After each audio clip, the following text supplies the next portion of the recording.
here we go, last review of the year. After this and next week's top and bottom 5 video, I'm going to be taking a little bit of a break until the new year. Today we're looking at a game and I'm engaging in a challenge, the challenge being getting through this whole video without saying Dark Souls or Souls-like. Given that Steelrising is a third-person action RPG with combat based around one-on-one encounters, good timing and stamina management with interconnected levels and a death mechanic where you drop all your currency and you must reclaim it from where you died, that's going to be a challenge. Last week you'll note that I forgot to put the clip in where I beg you to support the channel. I'm going to forget it this week as well because I personally think the video flows a lot better without it. Still, don't forget to like, share, subscribe, Patreon, etc. Links description. Anyway, on to the review.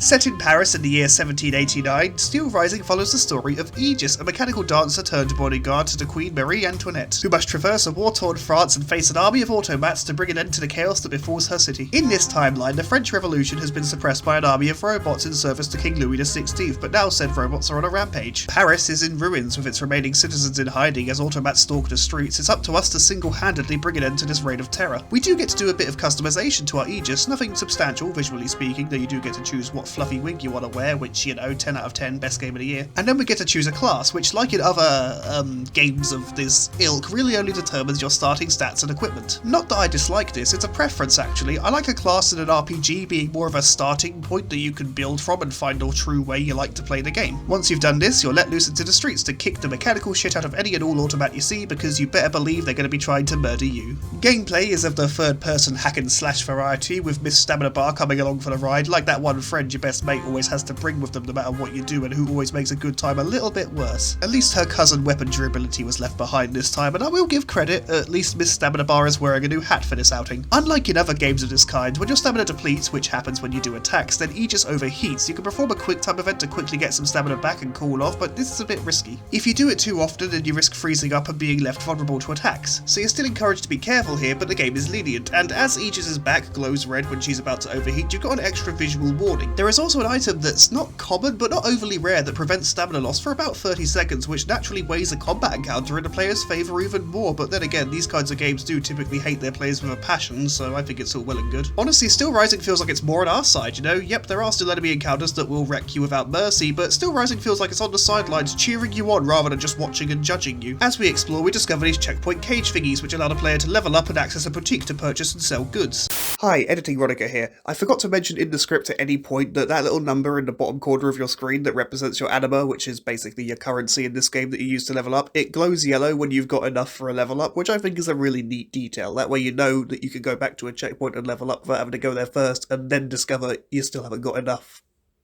Just a neat little detail that I really wanted to bring up, and now I have. Back to it. I like these being tied to checkpoints, no need to backtrack through miles of hostile terrain to the one place where you can find a dude to sell you a firebomb and some weed. Now just head to the checkpoint and stock up. My advice is to pick up as many standard oil canisters and ice bombs as you can, because those are bloody useful. The oil canisters work as extra healing items. You do have one main healing tool that refills at checkpoints when you use them, but these are good to help reduce your reliance on such a thing and extend its longevity. And those ice bombs can freeze enemies in place for a long time, allowing you to sometimes crack off up to 2 fully charged melee attacks, which will do to the enemy what even the most minimalist fact-based argument does to any flat earther talking point. Watch out for the dudes who can do this to you though. Being frozen in place when a bloke with a pair of massive metal bollocks is on the prowl is hardly a desirable situation, well, at least in this case. Luckily the game is still on your side and it's mostly possible to quickly neutralise detrimental status effects that you suffer from. If you catch fire, you can dodge a bunch of times and this puts the flames out faster, and if you're frozen you can mash the attack button to free yourself. Yeah, both will cost you some stamina, but you get a chance to back off and recover. Like I said, Steelrising, whilst it is one of those games, you know, the games with combat and stamina and darkness, sorry, no, not gonna say it, it's also a game that clearly wants people to play it, you know? I think at the very most this will mean that most folks who make it through will be less smug than those who clear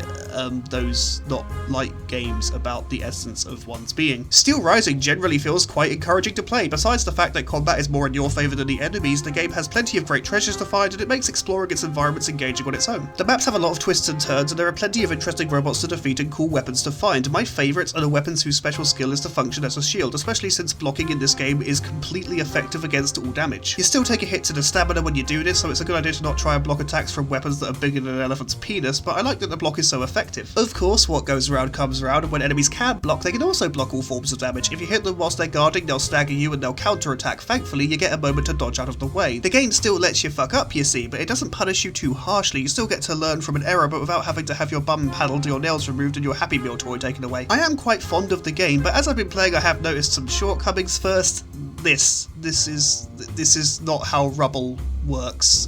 It doesn't work like that. Next up, the electrified status effect.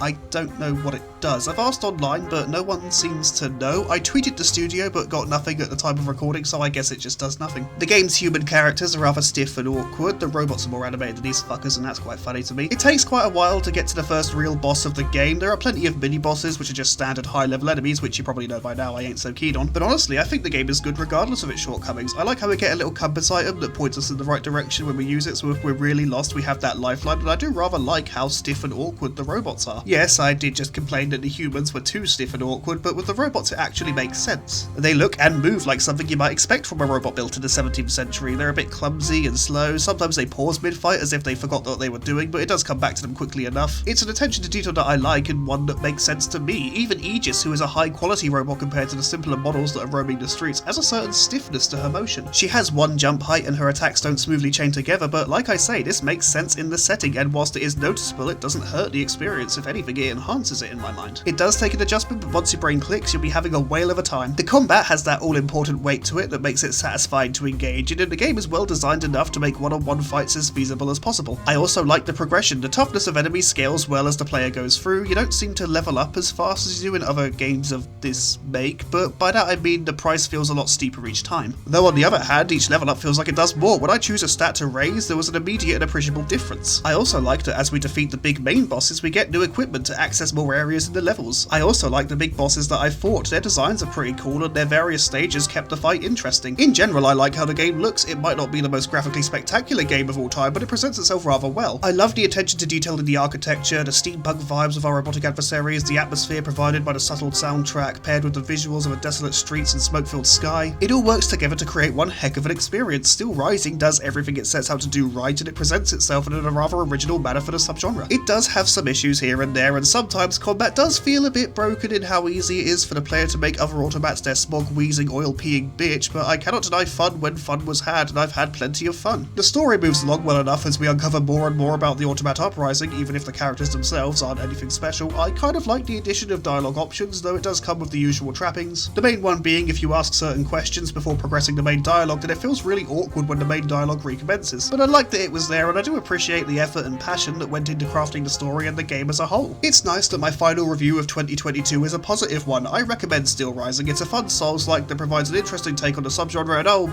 bollocks, I said Souls-like, I failed the challenge. Anyhow, that's that. Thank you for watching, my lovelies. Next week will be the top and bottom 5 games of 2022 before we break for the new year. That's not to say that it will absolutely be the last video of the year. I am working on a Fallout challenge run, so we'll see if I get that sorted before the first. Anyway, happy holidays to you, my beauties. Take care. I love you all. Bye-bye.